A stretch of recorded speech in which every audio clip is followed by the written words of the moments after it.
एक बार महात्मा बुद्ध अपने शिष्यों के साथ बैठे हुए थे। तभी उनके शिष्यों में से एक शिष्य उनसे पूछता है कि कृपया कर हमें यह बताने की कोशिश करें कि कर्म क्या होता है और कर्म किसे कहते हैं। तो शिष्य की ऐसी बातें सुनने के पश्चात महात्मा बुद्ध ने अपने शिष्य से कहा कि कर्म को समझने के लिए मैं तुमको एक कहानी सुनाता हूँ और तुम उस कहानी से समझ पाओगे कि कर्म क्या होता है। आप लोग इस कहानी में खो जाएं उससे पहले आप लोग हमारे चैनल को सब्सक्राइब कर लीजिए।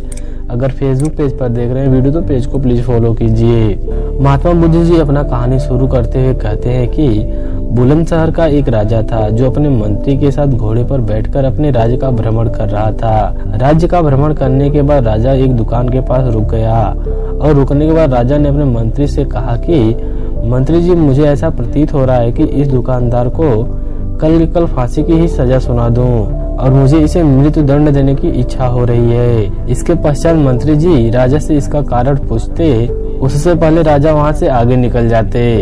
मंत्री ने इसका कारण पता लगाने के लिए अगली सुबह भेष बदलकर आम जनता का रूप धारण करके उस दुकानदार के पास पहुंचे और वह जो दुकानदार था वह चंदन की लकड़ियां बेचने का काम किया करता था। इसके बाद मंत्री जी ने दुकानदार से पूछा कि भाई, आपका काम कैसा चल रहा है। मंत्री की ऐसी बातें सुनने के बाद दुकानदार ने कहा कि भाई, बहुत ही बुरा हाल चल रहा है। लोग दुकान पर आते हैं और चंदन को सूंघते भी हैं और फिर उसकी प्रशंसा तो बहुत करते हैं लेकिन खरीदता कोई नहीं है। उसने आगे बताया कि मैं सिर्फ इसी चीज का इंतजार कर रहा हूँ कि कब हमारे राज्य का राजा की मृत्यु हो जाए और उनके अंतिम संस्कार के लिए मेरे दुकान से बहुत सारी चंदन की लकड़ियाँ खरीद ली जाएं और शायद वहाँ से मेरे चंदन की लकड़ियाँ बेचने का जो व्यापार है उसमें बढ़ोतरी हो जाए और मेरा व्यापार शायद अच्छा हो जाए। दुकानदार की बातें सुनकर मंत्री जी को यह बात समझ में आ गई कि यही नकारात्मक विचार है जो कि राजा के मन को भी नकारात्मक बना रहा है।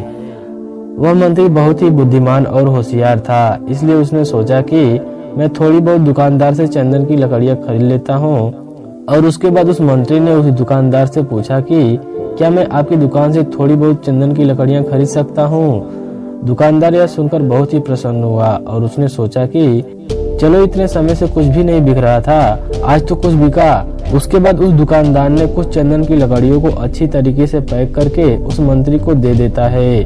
उसके बाद मंत्री ने अगले दिन राजा के दरबार में पहुंचा और राजा से कहा कि राजन, वो जो दुकानदार है ना, उसने कुछ चंदन की लकड़ियां आपको तोहफे के रूप में भेजी हैं।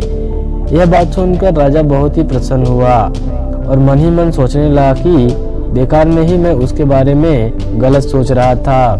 और उसने चंदन की लकड़ियों को हाथ में लिया और फिर उन चंदन की लकड़ियों को वह बहुत ही अच्छी तरीके से सूंघा और उसमें बहुत ही अच्छी सुगंध भी आ रही थी, जिसकी वजह से राजा बहुत ही प्रसन्न हुआ।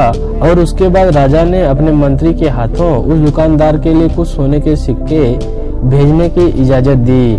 फिर उसी आम जनता का रूप धारण कर मंत्री जी अगली सुबह उस दुकानदार के पास चले गए और फिर उसने सोने के सिक्कों को उस दुकानदार को दे दिया और मंत्री ने कहा कि यह सिक्के आपके लिए है जो कि राजा द्वारा भेजा गया है। दुकानदार ऐसी बातें सुनने के बाद बहुत ही प्रसन्न हुआ और यह सोचने लगा कि मैं झूठ में ही राजा के बारे में इतना गलत सोच रहा था। राजा तो बहुत ही दयालु है। और यहीं पर महात्मा बुद्ध जी ने अपनी कहानी को खत्म किया। कहानी जब खत्म हुई तब महात्मा बुद्ध ने अपने शिष्यों को बताया और उनसे पूछा कि अब आप बताइए कि कर्म क्या होता है। तब गौतम बुद्ध के सभी शिष्यों ने जवाब देते हुए कहा कि शब्द ही हमारे कर्म होते हैं और हम जो भी काम करते हैं वही हमारे कर्म होते हैं। जो हमारी भावनाएं होती हैं वही हमारे कर्म होते हैं।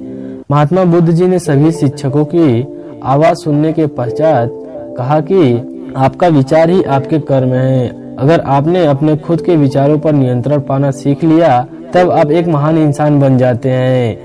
तब अच्छा सोचने लगते हैं, तब आपके साथ अच्छा ही होता है। मैं आप लोगों से यही कहना चाहूंगा, अगर आप अच्छा सोचेंगे तो दूसरे लोग भी आपके बारे में अच्छा सोचने लगेंगे। मुझे उम्मीद है कि आप लोगों को यह कहानी जरूर पसंद आई होगी। अगर कहानी पसंद आई है तो वीडियो को लाइक कीजिए और चैनल को सब्सक्राइब कीजिए। अगर आप हमारी इस वीडियो को फेसबुक पेज पर देख रहे हैं, पेज को प्लीज फॉलो कीजिए।